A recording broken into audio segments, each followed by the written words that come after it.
A resolution passed by the city council to address youth violence, but is that enough? They're just kicking the can down the road. New tonight, why some say it's time for voters to take matters into their own hands. A local woman charged over $15,000 for her water bill. I don't understand. The evidence, she says, proves it's a mistake in how the city responded. A massive budget providing security detail for state lawmakers. We press for answers on exactly how much this is costing you. A deadly shooting in Columbia, Maryland, one of the safest cities in the nation. I'm shocked. It doesn't make me feel so secure. This was the safe place, but now I guess crime is everywhere. We make residents' concerns heard. Live from WBFF in Baltimore, this is Fox 45 News at 10. Where I come from, talk is still cheap. There's inflation in the world, but talk is still cheap. A longtime Baltimore resident voicing frustration with the city council about a lack of concrete action to address the city's ongoing crime crisis. Good evening, everybody. I'm Mary Bubala. And I'm Kai Jackson. Last night, the city council passed a resolution to have more in-depth conversations on juvenile crime. Well, now some are questioning why council members think this recent meeting will lead to change when so many similar ones haven't. We cannot keep ignoring this. I think it takes an approach where everybody is at the table. We've been talking about these problems for a long time. Where's the meat? Tonight, there are growing calls for voters to take initiative at the ballot box to enact change. Fox 45's Keith Daniels live with that perspective for us tonight. Keith? Well, Mary and Kai, it's all about those resolutions that we've seen come from the Baltimore City Council. Are they effective or not in the city's crime fight? And tonight, one of the council's tools under scrutiny. Tonight, fallout over a Baltimore City Council resolution with its focus on the city's juvenile crime crisis. Madam Clerk, if you could go into the resolutions. City Council Resolution 23-0195R, informational hearing addressing youth violence in Baltimore City. On the one hand, for some observers, the resolution, sponsored by Councilman Robert Stokes, is a step in the right direction for calling attention to the problem. He's pulling one of the levers that the council needs to pull to bring all of the interested parties together. But on the other hand, for some observers, it's time out on the talk. No time for talk from city lawmakers, but action. And according to the Reverend P.M. Smith, a longtime Baltimore resident and community pastor of the Huber Memorial Church, if there's no action by lawmakers, there must be accountability. The recourse is to unelect them. It's absolutely about our power to vote to advance our future. Second, all those in favor, please say aye. The resolution passed by the City Council Monday calls for several city leaders, including the Baltimore City Police Commissioner, City Schools Police Chief, and the Director of the Mayor's Office of Neighborhood Safety and Engagement, or MUNSE, to come together to discuss juvenile crime, what's driving it, and solutions. But critics argue a resolution simply does not directly carry the weight of addressing the problem. It's not a law. It's not a bill. There's no teeth. But some city lawmakers pushing back on that point. No, I wouldn't say it's not necessarily any teeth. Resolution provides an opportunity for agencies to share what they have been doing, the successes and areas of improvement, and then also it prepares us council members as we kind of approach forward towards budget season. Still, for Smith, I don't care what you say, I'm gonna look at what you do. They're kicking the can down the road. Our people, over time, has seen things get worse and have heard them only talk. Where I come from, talk is still cheap. There's inflation in the world, but talk is still cheap. Well, you may recall Councilman Zeke Cohen last month introduced a resolution to address the spike in auto thefts that we've seen across the city. Agencies have yet to come to the table on that matter. And since that resolution, about 1,400 more auto thefts have been reported. We're live tonight. Keith Daniels, Fox 45 News. Keith, thank you. Well, Fox 45 News has heard similar concerns about inaction on juvenile crime at the state level. More than a dozen top prosecutors across Maryland, who represent about 87% of the state's population, say their hands are tied by current juvenile justice laws. If we don't do something to hold these young people accountable, they will continue to run and almost have lawlessness in our cities. And we can't have that. Some of our laws that have been passed recently do make it a little more challenging for us to hold them accountable. And that's sort of playing a role in some of the issues we're seeing at the moment. Well, some parents who spoke to Fox 45 News are echoing those thoughts, saying adults are taking advantage of the lenient laws and recruiting children to help them commit crimes since they won't face serious charges. When we live in Baltimore, there's so many different outlets and so many different ways for these criminals to get a hold of our children, and they're not slowing down. Why would they? What's working, why fix it? You know, like it's not broke. Exactly. The business is our children, and they don't care. Well, the juvenile crime problem, one of many issues on the minds of voters across our state. It has some of them looking for new leaders. Frustration turned to action in Baltimore City during the last election. Voters overwhelmingly approved Question K, limiting the mayor, city council president, and comptroller to 2 years in office. And now there are similar petitions for term limits in Hartford and Montgomery counties. And that brings us to our question of the day. Should state lawmakers be limited to 2 terms? So far, 92% of people who voted say yes, you can make your voice heard right now at foxbaltimore.com/vote. And I should have said 2 terms for all of those city positions. Well, another big issue for voters in Baltimore is education. During a crisis in the classroom town hall with political commentator Armstrong Williams, panelists highlighted the importance of parents getting involved in their students' education and demanding change from lawmakers. There's never been accountability. There's never been the political will to achieve accountability. The politics isn't there to get to accountability. And most of all, there hasn't been a movement, a parent movement from the street to Annapolis or City Hall, quite frankly, that demands more accountability. It's a monopoly town politically. And as a result, there's a lot of talk, and talk is cheap, as we know. But when it comes right down to it, these kids have been deprived of their constitutional rights for generations, and nobody cares enough. You can watch Your Voice, Your Future Crisis in the Classroom Town Hall at 7 tomorrow night on our website, foxbaltimore.com. You can also find it on our YouTube channel. Search for Fox Baltimore. You can catch it this Sunday morning at 1:30 right here on Fox 45 and Sunday, October 29th at 6 p.m. on the CW Baltimore. And join us on Tuesday night, October 24th, for a town hall focused on public safety and criminal justice. It starts at 7 inside the Bilingual Christian Church of Baltimore. Mayoral candidate Sheila Dixon will join a panel of public safety experts to answer your questions about the crime fight in Baltimore. Fox 45 News has reached out to Mayor Scott, inviting him to participate several times, but he has yet to respond. If you can't attend in person, watch it on our website, foxbaltimore.com. If you want to contact your state lawmakers about public safety, House Speaker Adrian Jones and Senate President Bill Ferguson are 2 of the most powerful lawmakers in Annapolis. Their phone numbers and email addresses are on your screen. A Baltimore City woman comes to Fox 45 News for help after her water bill for a 1-bedroom apartment balloons to more than $1,500. She was billed for enough water to fill an Olympic-sized swimming pool. Jeff Abel is demanding answers. He joins us live now with her story. Jeff. You know, when the city installed those underground smart meters almost a decade ago, city leaders vowed that water bills would be accurate. But tonight it appears those smart meters may not be smart enough. On the city's struggling south side, I'm working 7 days every day. Mee Park 13 hours, 14 hours. has spent more than 35 years building her business, $197.14. paying her bills, and enjoying a healthy life until now. Stomach killer, headache. I can control, I can even work. Lately, Park has been sickened by her water bill. Normally, her water bill on this 2-apartment building hovers just under $200. But in August, that bill jumped to more than $13,000, and only one of the apartments is occupied. Shock. really shocked. The city had charged her for 711,000 gallons of water, enough to fill an Olympic-sized swimming pool.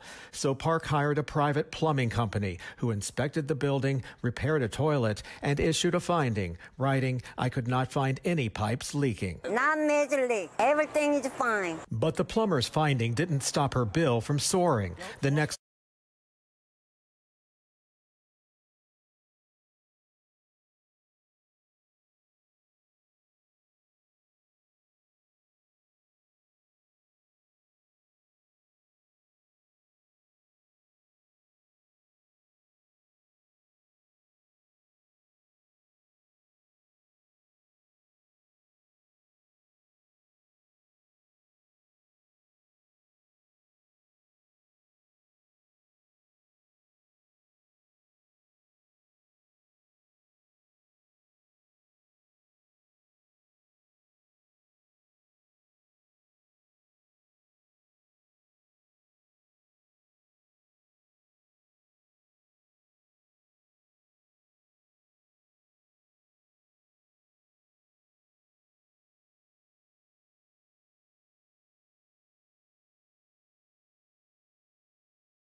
You coming up right after the break.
The state is spending hundreds of thousands of dollars on security for some members of the General Assembly. Fox 45's Mackenzie Frost has a breakdown of that data. When we questioned House Speaker Adrienne Jones back in September, we noticed that she had a security detail. And it had us wondering how many other elected leaders have a detail and what is it costing taxpayers? But I have a 1230 got to be in. Maryland House Speaker Adrienne Jones seen here, leaving a community event with a security detail, doubling as her driver. Jones, along with Maryland Senate President Bill Ferguson, two of the legislative leaders afforded security protection at the taxpayers' expense. The Maryland State Police Executive Protection provides security for statewide elected offices and a few others. According to the state police, cost for the Legislative Security Division comes out to $633,000. But state police not providing clarity on if that $633,000 is just for Ferguson and Jones. If a couple legislators want the security detail, more are going to want that. Taxpayer advocate David Williams argues transparency is key when it comes to Maryland's budget, and expanding who's afforded protection could put more pressure on the purse strings. When pressed for specifics on the detail offerings in Maryland, Fox 45 News was told that information risks safety. It is critical that there's transparency, and you can do this without risking the security of any of the members of the legislature. Fox 45 News research team looking at these 7 states. Pennsylvania only providing protection for the governor, lieutenant governor, and their families. Utah providing protection for the governor and police at the Capitol complex when the legislature is in session. Nevada providing limited protective services. Ohio only providing protection for the governor outside the State House. In Florida, 24-hour protection is not afforded to leaders of the House and Senate. Security and transportation offered when requested by several leaders. While in Virginia, state police only protects the governor. While Maryland is staying tight-lipped on the details, Williams argues the public deserves to know. Taxpayers need to know just what the money is being spent on. State legislators can't hide behind the security detail, whether it's fiscally or physically. Locally, there are different regulations in place to spell out who gets a detail, if anyone, and what the budget is. In the newsroom, Mackenzie Frost, Fox 45 News. Well, former Baltimore police officer Daniel Hersl has asked for compassionate release from prison because he is battling terminal cancer. He is one of 8 former members of the corrupt gun trace task force currently in prison on racketeering, robbery, extortion, and fraud charges. Hersl's involvement in the gun trace task force was heavily chronicled in the HBO series We Own This City. According to court documents, Hersl says he has severe prostate cancer and only 18 months to live. If the release is approved, he'd be under home detention. A decision is expected within 5 days. The road through postseason baseball on Fox 45 is sponsored by Johns Hopkins Children's Center. While the Orioles got an earlier offseason than they expected after being the top team in the American League until October, there's not much of an offseason for that front office. Mike Elias and company now have to start making moves to stay at the top, and that starts in early November when free agents can shop, and the O's can decide which arbitration-eligible players they want to offer. While big paydays aren't tomorrow, the Orioles will eventually have to spend to compete and keep their younger talent. Obviously we have players here that we love, and you look at it right now and you go, boy, I wish we had those guys under contract for longer than they currently are.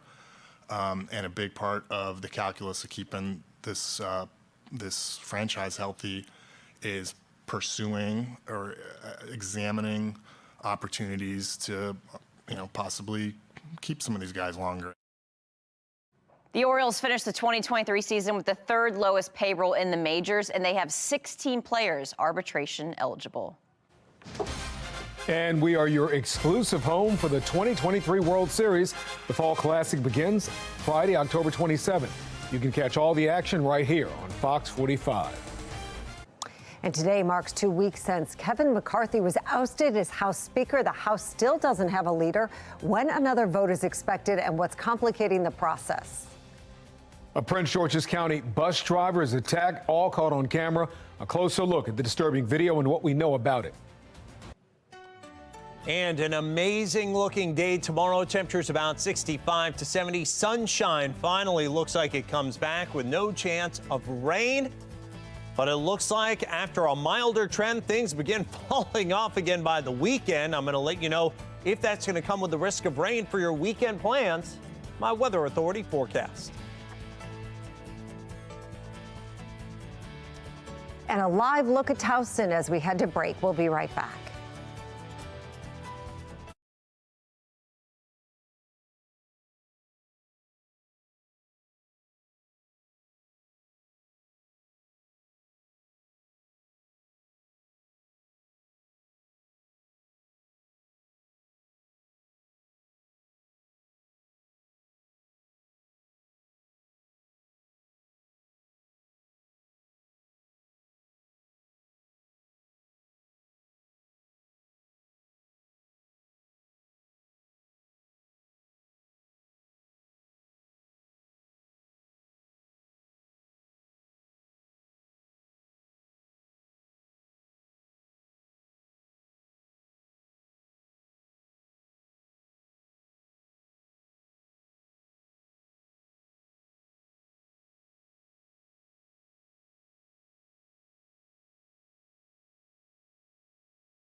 One vote down and still no House Speaker. Lawmakers will try again in a vote tomorrow morning. Republican Congressman Jim Jordan of Ohio received 200 votes, but still needs 17 more to win the speakership. All 212 House Democrats voted for Minority Leader Hakeem Jeffries. And ousted Speaker Kevin McCarthy's election took 15 votes earlier this year, and Jordan says he is prepared for really whatever it takes to elect a leader. Jordan says he's not interested in a coalition with Democrats who are questioning some of his radical positions. We're going to keep going. I've had great conversations, great discussions with our colleagues, and frankly, no one in our conference wants to see any type of coalition government with Democrats. So we're going to keep working, and we're going to get to the votes. How many ballots are you willing to go through? Until we get a speaker. His caucus, you talk about the moderate Republicans. Where are those moderate Republicans? Why don't they have the courage to stand up to him? It's going to be hard to get him to kind of come to the middle. Well, one of the 20 Republicans who voted against Jordan is still backing Kevin McCarthy, who he says was unfairly ousted from his position. Look, I want Kevin McCarthy to be the symbol of us. He was our leader. Look, we may have had 8 Republicans that lit the fire, but also there was 208 Democrats that provided the gunpowder. So there's nobody without blame here. What we need to do to rectify this is just go back in time and rectify the injustice that was done 2 weeks ago. So my vote is with Kevin McCarthy. Again, the next vote is scheduled for tomorrow morning. We'll bring you live updates throughout the process on air and online at FOX45.com. A triple shooting at a gas station in Colombia days after it was labeled one of America's safest cities. Coming up at 10:30, residents share some uneasiness about their sense of security. I'm Christine Frizzau on Capitol Hill, where lawmakers weigh the best response toward Iran as leaders there issue a threat of their own.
And we are following 3 big stories at 10:30. Chaos on a Prince George's County school bus. Newly obtained video shows the moments leading up to the alleged assault of a bus driver. These red medical waste bags are more commonplace at a doctor's office, and have very specific disposal guidelines. Why one Baltimore company is accused of trying to skirt those requirements. And a deadly triple shooting at a gas station in Columbia, Howard County, leaves residents with serious concerns about their sense of security. And just last week, Wallet Hub named Columbia the second safest city in America. Tonight, some residents are questioning that ranking. Fox 45's Rebecca Pryor shares their concerns and has an update on the shooting investigation. It doesn't look like a crime scene. This is a very nice neighborhood. No police presence, damage, or caution tape in sight. It's pleasant, it's calm, it's peaceful, the people are nice. And according to this Wallet Hub study, ranking Columbia, Maryland as the second safest city in America for the second year in a row, this Exxon gas station on Fort Lynn Garth Road is just about the last place one might expect senseless violence to strike. I'm shocked. But last night, a triple shooting, leaving one dead and 2 others suffering critical injuries, shattering this quiet community's sense of security. To hear that happen, it's disheartening. It makes me uncomfortable because I have a son that comes to this gas station, and I come to the gas station. Wanting to raise her 2 sons in a safe environment, Lori Childer says she thought she left crime behind 13 years ago when she moved here from New York City. This was the safe place, but now I guess crime is everywhere. I don't see a lot of police around here, unfortunately. And maybe they need to patrol this area a little bit more. It remains unclear what caused the shooting, and police have yet to make any arrests. It's just sad. With little to no answers, residents living in seemingly one of the nation's safest places. It doesn't make me feel so secure. Now questioning where, if anywhere, is truly safe. It's scary. No matter where you go, it's in everybody's neighborhood. Rebecca Pryor, Fox 45 News. Well, a recent stretch of brutal violence is spanning all across Baltimore's surrounding counties. Just last night, a quadruple shooting at a Severin convenience store left 4 people injured. Howard County police are still searching for suspects. In August, a man was shot and killed inside the Timonium Sky Zone. Police say the suspect shot his ex-wife's new boyfriend while the family was watching their children at the indoor trampoline park. That same month, Hartford County mother Rachel Morin was murdered on the Ma and Pa Trail in Bel Air. Police are searching across the nation for her suspected killer, last seen in Los Angeles during a home invasion and assault back in March. Newly obtained video out of Prince George's County shows an alleged assault of a school bus driver. Brad Bell from our Sinclair sister station in Washington has been following the story and shares the stunning scene caught on camera. School bus surveillance video obtained by 7 News captures the moment a man lunges onto a bus and strikes the driver as a child screams. The driver, a substitute on the Lake Arbor Elementary route Friday, was late at the stop, and the adults were angry because when the driver showed up on schedule, there were no parents present as required by the school system to take custody of kindergartners. The driver continued his route, then circled back following protocol. That's when tempers flared and angry words and blows were exchanged. That's terrible. Yeah, it's very unsafe for us. And this is not the first time that has happened. Nancy is a fellow school bus driver who tells us as the system deals with a driver shortage and often late buses, parent behavior and driver safety has become a concern. We never know what we're going to run into because kids go home, I don't know what they tell their parents. Parents act younger than them kids, irresponsible. And they come out there and want to fight you instead of trying to be an adult. A spokesperson for the school system telling 7 News that the driver in this case was following protocol. The incident is under investigation and that violence against staff will not be tolerated. Bus driver Nancy also has a message for parents. We need them to calm down. We need them to understand that our priority one is the kids, their safety. Now, we asked Prince George's County Police about this case. We're told an officer did respond, but since he did not witness the alleged assault and because he got conflicting statements, no charges have been filed. In Fairmont Heights, Brad Bell, Fox 45 News. Well, we've seen violence on Prince George's County school buses this year. In May, 15-year-old Caden Holland, known as Baby K, was charged with attempted murder. Police say he boarded a school bus and tried to shoot a student, but the gun misfired. Holland and 2 other suspects face 16 charges. They will be tried as adults. The former owners of Curtis Bay Energy, which operates the largest medical incinerator in the nation, pleaded guilty to dozens of criminal violations. The company must pay nearly $2 million in fines for harming the environment. The former owners are accused of not properly incinerating bags of hazardous medical supplies before transporting them. Maryland Attorney General Anthony Brown says it's a serious health risk. They regularly fail to properly burn or incinerate or treat the medical waste. Instead, as you see in our evidence photos, they dispose of the medical waste as mounds of raw or uncooked medical waste. Employees regularly observed insufficiently burned special medical waste such as red bags, surgical gloves, medical supplies, bedding, and more. Investigators say they documented the company illegally transporting this raw medical waste to commercial landfills in Virginia, reporting some leaks when the trucks were en route to those landfills. So far, one former employee has pleaded guilty in this case. Court proceedings are still underway for the plant's former manager. Now, in a statement, Curtis Bay Energy pointed out the violations were committed while the company was under different ownership. Its new managers say they have fully cooperated with the state's investigation.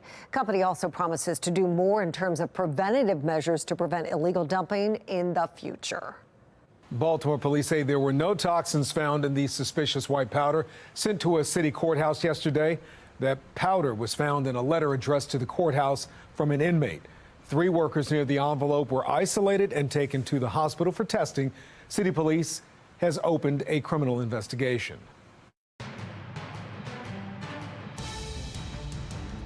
Mr. President, good to see you again.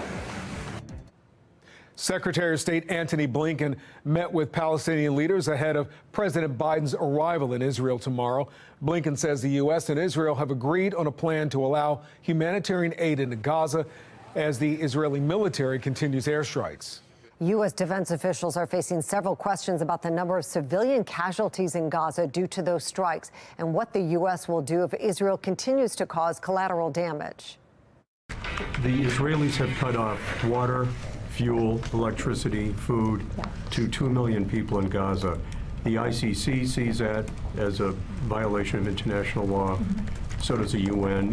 How does the administration see that? Is that a violation of the law of war by that action? Well, we don't want to see any innocent civilians without water, power, the necessities that they need to survive. Well, just a sec. The Pentagon says Israel turned the water back on in Gaza, but one CNN journalist on the ground says they've run out of drinkable water and have been drinking toilet water instead. As President Biden pledges full support for Israel, some on Capitol Hill want him to be more clear about what that means. Some Republican senators raising concern that the Biden administration will tap into $6 billion unfrozen as part of a prisoner swap with Iran. National correspondent Christine Frizzell reports. As Israeli troops prepare for a potential ground war in Gaza, a new threat from Iran. Warning the resistance forces will lose their patience. No one will be able to stop them at that point. It's just the latest show of support from Iran to Hamas. This video, released by the Israeli Defense Forces, shows a cache of weapons left behind in Israel by Hamas militants, which some weapons experts say have clear links to Iran. Iran not only funds the terrorists, they feed the terrorists, they arm the terrorists, they plan the terrorist attacks. On Capitol Hill, a group of Republicans calling for the White House to do more, though top leaders, including Secretary of State Antony Blinken and President Biden himself, have vowed full support to Israel. What is your message to Hezbollah and its backer, Iran?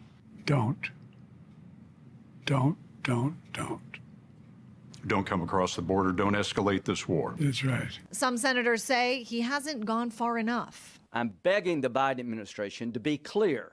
Just don't say don't. Spell out what happens if Hezbollah is used by Iran to try to expand this war and destroy Israel. GOP lawmakers told us they want the U.S. to completely cut off any funding from coming into Iran. But they also want the Biden administration to give a more forceful response. We asked if that could include U.S. military involvement. Why don't you take any option off the table? I think you have to be prepared to respond. With Hamas launching more rockets toward Israel, and Israel's attacks already decimating Gaza, the cost of war is now on full display. I'm Christine Frizzau reporting. And let's go live to Jerusalem right now, where sunrise is about an hour away. We'll continue to follow the developments in the Middle East throughout the night. Stay with Fox 45 News and Fox 45 Morning News, and also go to us online at foxbaltimore.com. Still ahead, a possible breakthrough to force standards in baby food industry. Spotlight on America investigates toxic metals found in food. And coming up on the late edition, a judge rejecting the latest attempts to toss the 2020 election interference case. Why, he says, two Trump lawyers don't have enough evidence. And although we'll cool down overnight, nice looking day tomorrow, warming up into the mid and upper 60s after a low to mid 60s today. The warming trend continues thereafter. I'm going to let you know when we'll get into the 70s and how long it lasts in my Weather Authority forecast.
Well, a little bit of a chill in the air overnight tonight. Mile 1 Taos at Cam showing you 51 already under